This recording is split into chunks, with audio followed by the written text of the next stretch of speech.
เอากับทักทายสบายดีและสวัสดีทุกคนนะที่เข้ามาติดตามสองใจผู้ใต้หากินวันนี้ก็ขึ้นมาป่าทุกคนเลยขึ้นมากับบ่อแก้วทุกคนสองสหายคือเก้าทุกคนเลยหาก็ขึ้นมาฮอดเครื่องทางตอนที่เฮาอยู่ไปนะเฮาย่างขึ้นมานี่ก็โอ้ประมาณ30 กิโลทุกคนเลยเฮาไม่ได้เอารถไถขึ้นมาได้เฮาย่างขึ้นมาแต่ตอนนี้ก็ขึ้นมาพักผ่อนก่อนนะย่างบ่ไหวทุกคนเลยน่าสิลงหากินน้ำก่อนพอแห้งน้ำผัดบ่ได้หินขึ้นมากินน้ำทุกคนเลยผมพ่อแก้วก็อยู่พุ่นนะเป็นพักอยู่เทิงพุ่นพ่อแก้วนะก็เลยลงมาหากินน้ำก่อนน้ำก็ลึกได้ทุกคนอันนี้นะมายามแรกนี่ลึกอันนี้นะเป็นแกงใหญ่เลยได้ทุกคนเลยผมอยู่เทิงพุ่นก็ทำมันงามทุกคนเลยเดี๋ยวกินน้ำได้สิพาไปเบิ่งนะ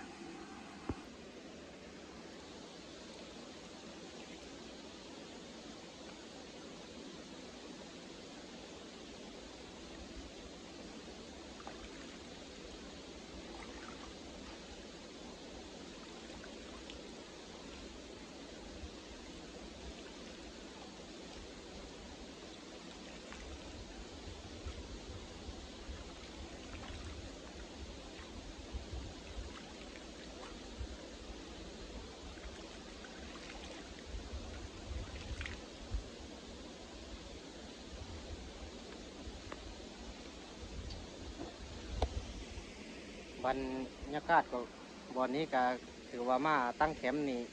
โอเคแล้วได้ทุกคนเลยบอนนี้วิวงามแน่บรรยากาศก็ได้ทุกคนได้ฟังเสียงน้ำไหล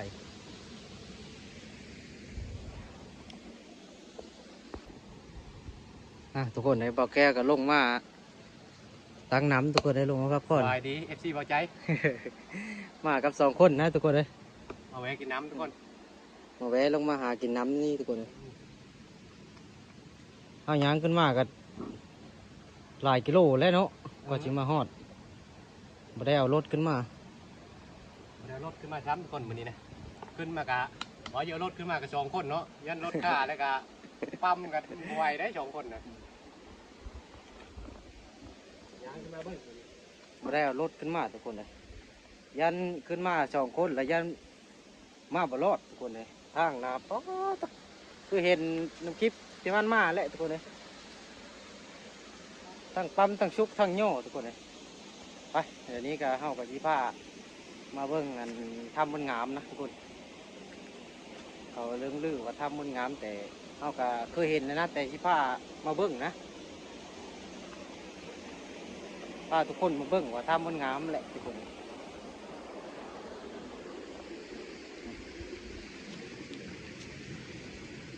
อันนี้แหละทุกคนเลย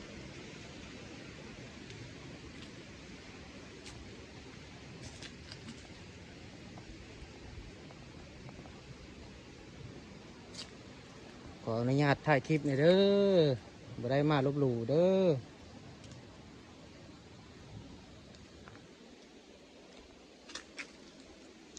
นี่แหละทุกคนได้ทำมันงามนะแต่กันพลตกก็เฮาสามารถมาลักลีฝนอยู่นี่ก็ได้เอามาลบฝนอยู่นี่ก็ได้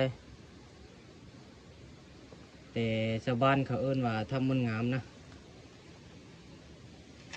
นี่กว้างเลยได้พี่เขาเป็นอันนี้เลยนอนได้ประมาณ30 คนพุ่นละสาเหตุที่เขาว่าทำมันงามก็คือเวลาเขามาแหละเขามานี่มันงามหลายทุกคนเลยมันงามเต็มเบิดแถวนี้นะแถวถ้ำนี่นะแต่เขาเลยเอิ้นว่าถ้ำมันงามทุกคนเลยแต่เขามาย่ามนี้แหละ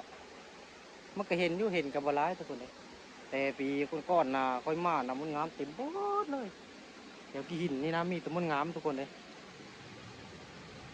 แต่เขามาตัวนี้นะมันแดดเด้ทุกคนเลยมันแดดเลยไปดูเห็นการฝนตกนะตายเลยทุกคนเลยแต่เขาก็เอิ้นเลยเอิ้นว่าทำมันงามทุกคนเลย ไปตอนนี้ก็เขากะพักผ่อนจังนิดจังน้อยนะแล้วก็สิพากันเดินทางขึ้นไปจุดเก้าทุกคนเลยไปทำเจิงพุ่นนะผู้น้ำสร้างสางทุกคนเลยไปพักทุกคนแหละเดี๋ยวนี้เลิกกาติดตามน้ำส้มไปน้ำกันทุกคนเลย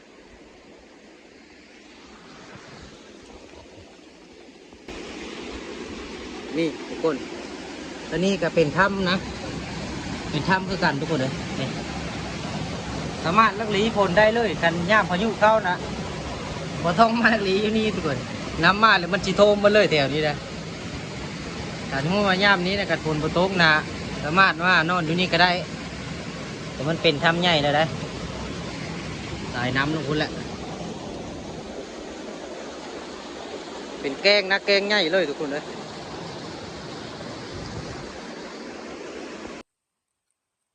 นี่ทุกคนเลย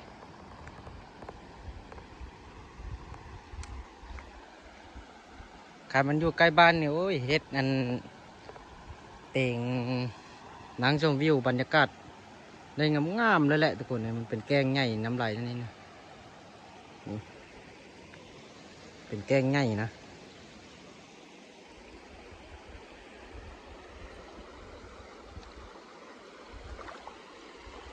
โอ้ป่านี่ทุกคนป่ามันมาลิ้นน้ำไหลนะ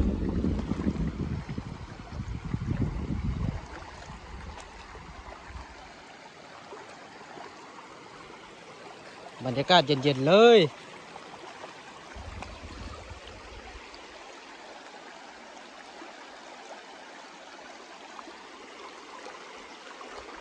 วิวธรรมชาติเกิดจากธรรมชาติทุกคนเลย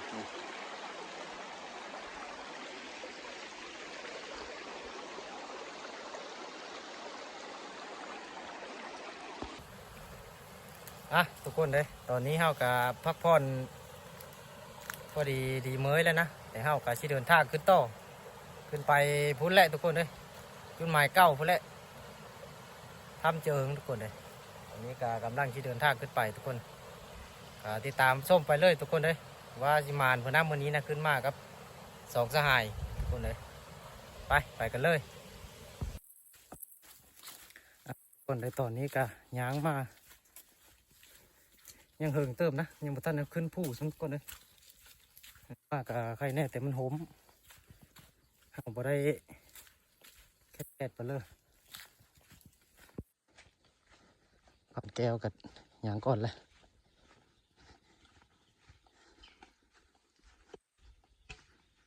เดี๋ยวการมื้อนี้ก็อำนวยอยู่ได้ทุกคนเลยจักแล้วมืออื่นมันจะอำนวยให้เฮาหรือบ่จิตมันเฮาจีมาถึงโชคบ่เนาะไปตามส้มไปน้ำกันทุกคนเลยตอนนี้ก็มาฮอดเลยก็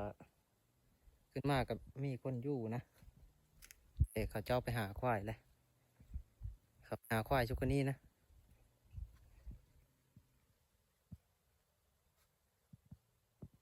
เอาไปลงไปเบิ่งก่อนนะตอนนั้นก็มีคนขึ้นอยู่นะทุกคนเขาเจ้าไปหานะเขาเจ้าไปหาควายแล้วเมื่อกี้ทุกคนนะ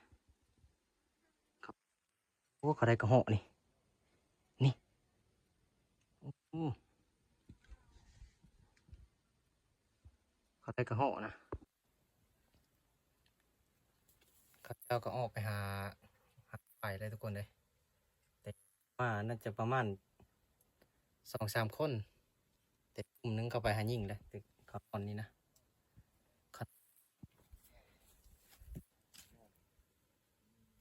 แต่เขาก็ที่หาที่โอปะเคืองน้ำเขานี่แหละปะเคืองนี่น้ำเขานี่แหละเขาก็ที่ออกไปหาลัดแรงนะออกไปหาลัดแรงทุกคนเลยแต่ไปได้หรือไม่ได้กะยังบ่ฮู้จักได้แต่ติดตามส้มไปน้ำกันทุกคนเลย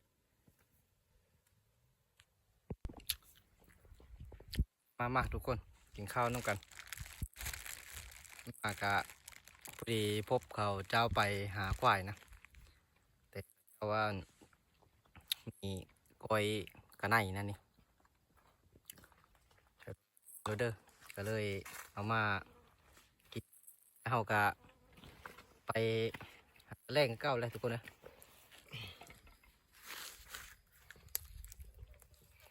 มาตัดแก้วทุกเก้า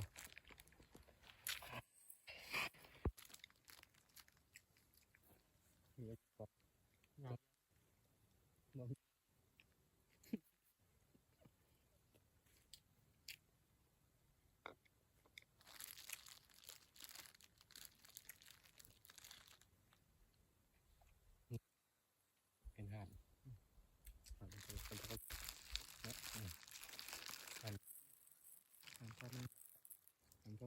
หยุดนะครับเลย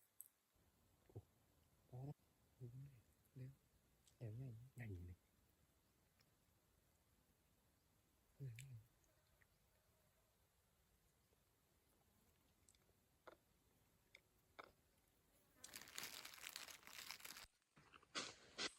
โอ้ทุกคนเลยมานี่ก็เจอที่พักไม้แล้วนะนี่บนยู่นะบัดนี้นะทุกคนได้บนยู่แล้วบัดนี้นะไปเก้าเชียวเว้าพอดึกมาฮั่นแหละมันอันนั้นทุกคนเลยมีคนยู่เลยกับมันหอมนะมันหอมเลยยู่น้ำกันกับมันยู่บ่ได้ทุกคนแต่เฮาล่อมาอันนี้ปัด เห็นบนยู่ไหมนะคักๆเลยทุกคนเลยเขาซับผ้าใช้ย่างดี ยังเน่นหนายังเน่นเลยต้องดีกลางมุ้งนี่มัดใส่มุ้งมัดเอากระเดิบหินนี่ก็นอนเลยนี่ดังไพ่เขาเนาะพอใจ ดังไฟเขาก็สีดังอยู่นี่นะดังไฟหมอเจาะเลยทุกคนนี่ หลายคักหลายทุกคนนอนลงมาก่อนก็ได้รับนี่ก็ไม่ได้ไปหายิ่งแล้วตัวไหนบ้าง คักเลย ตื่น บ้า มาไป นี้ จำแก้วเท่านั้นแหละ วันนี้ก็บ่ห่วงน้ำที่พักแล้วนะวันนี้นะแต่ก็อยู่เรื่องหายู่เดี๋ยวนี้มาพบบนยู่เลยสบายทุกคนในบัดนี้เนี่ยไปแรกก่อนทุกคนเลยไปแก้วแล้วเป็นเลิกกาติดตามส้มไปน้องกันทุกคนเลยว่ามันจะได้เปลือนะไปกันเลย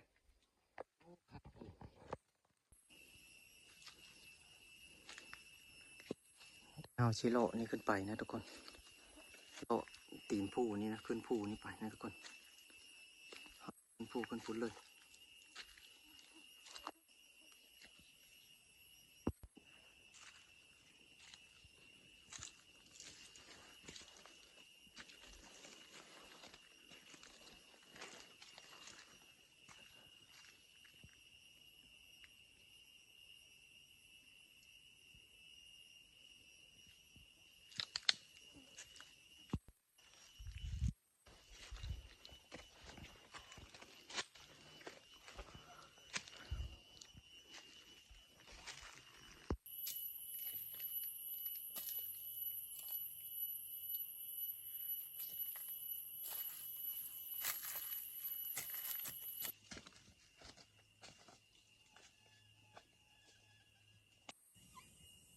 นี่ทุกคนเห็นอมกินทุกคนเอ้ยพวกนี้นี่โอ้ตกนี่ทุกคนเห็นอมกินนะคนเลยเห็นอมกระตับกินนะนี่หอยแครงเลยหอยแครงย้ำกินเลย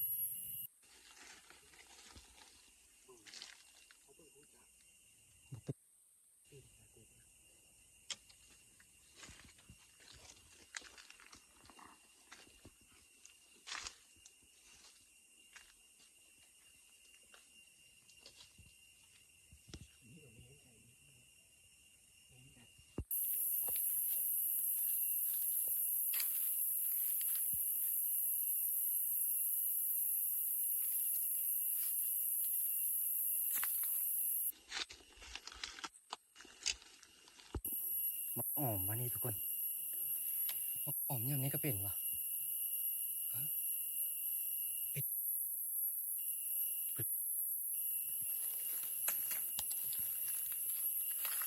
อ๋อทุกคนขี่มาจอกนะขี่จอกมาจอกนะนอนอยู่นี่นะนอนนี่หมดตา ตะครีมทั้งหมดเลยทุกคนนะ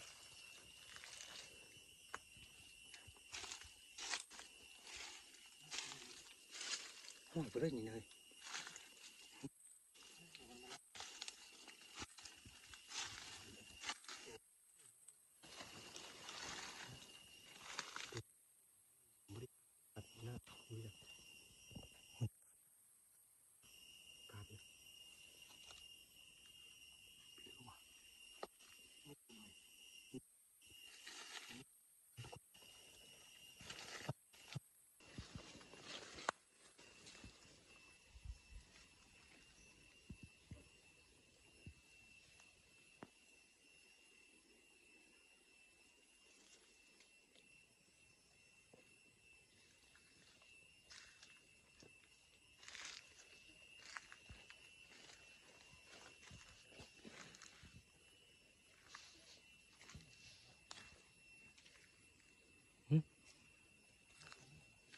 นกเลยนิ่งดูเลย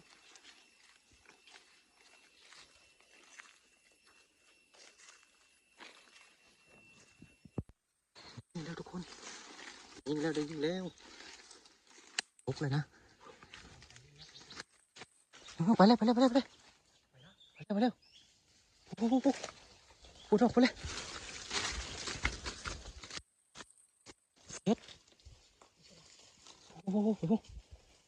ไปมองนะปุ๊บตายแล้วป่ะโอ้ยไหลก็อัดคุบมาก็ได้แนวก็ได้มาเด้อฮะยำเราทำไหน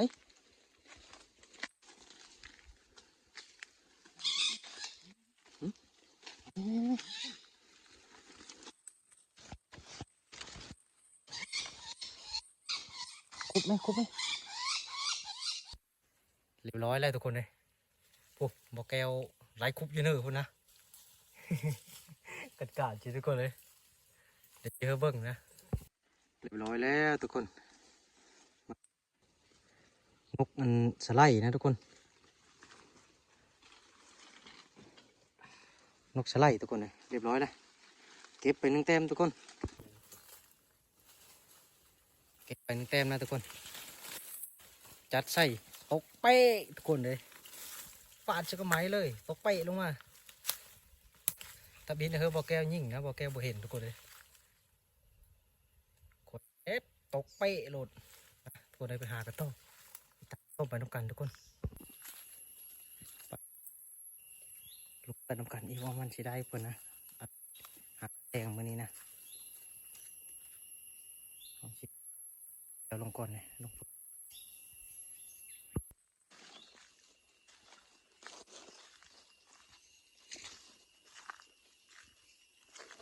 เดี๋ยวเสียบักนะกินทุกคนเอ้ย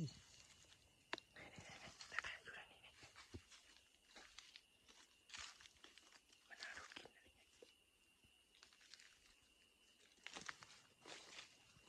มันน่าทุกคนเลยเอาแก้วไปก่อนนะ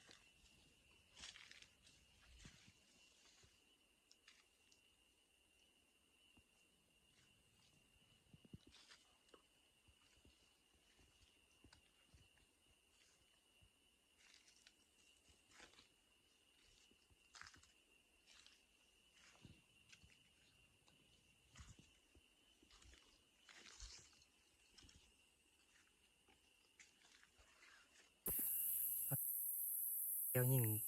ก่อนปุ๊บเป็นตะปุลงมานะตะเดือดมาเลยตะเดือดโอ้ผลงานบอกแก้วทุกคนเลยมาแล้ว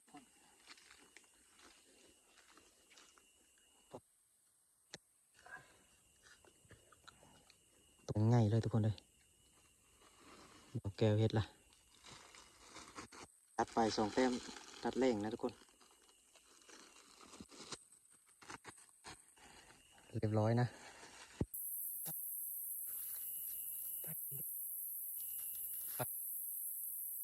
หักออกไปนะทุกคนนำทางนี้ไปจังน้อยนะทุกคน นำทางนี้ไปแหละสิกลับมานะเพราะว่าบ่ได้เอาโคมไปนับทุกคนเลย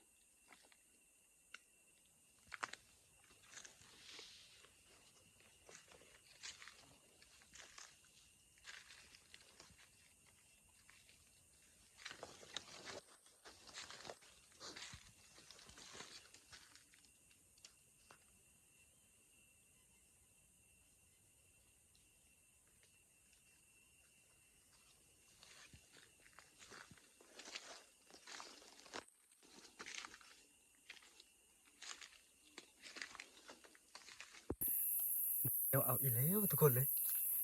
เขายิงมาทึกแล้วบอกแกซ้ำตกสองเลยทุกคนโอ้ยตกตุ้ยลงมานี่ทุกคนเลยโอ้ยบอกแกวเฮ็ดแล้วนี่สิตกตุ้ยหลุดโอ้โอ้ยทุกคนเลย 2 แต้มแล้ว แกวเฮ็ดปู่ลงปู่ลงเพราะยิงมาทึกนะทุกคนแล้วบอกแกวซ้ำทุกคนเลยโอ้ไปอีกทุกคนรออีกนะ ตอนนี้ก็กำลังปีนสำลาไว้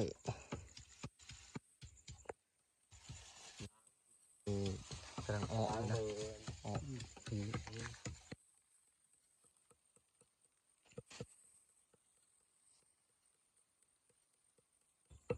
ขึ้นมาตอนนั้นพามีได้เชื่ออันเบอร์เกอร์ฮูดนี้อยู่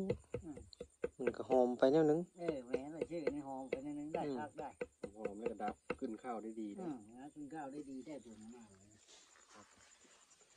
ให้ช้าง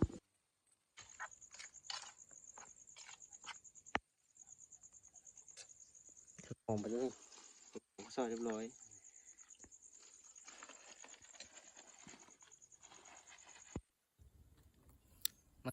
แต่ตอนนี้ก็กินข้าวกินน้ำอิ่มแล้วก็ที่ขอเป็นคลิปเรื่องเพลงเท่านี้ทุกคนเลยคลิปหน้าคลิปในพบกันใหม่ทุกคนฝากติดตามหน่อยเด้อ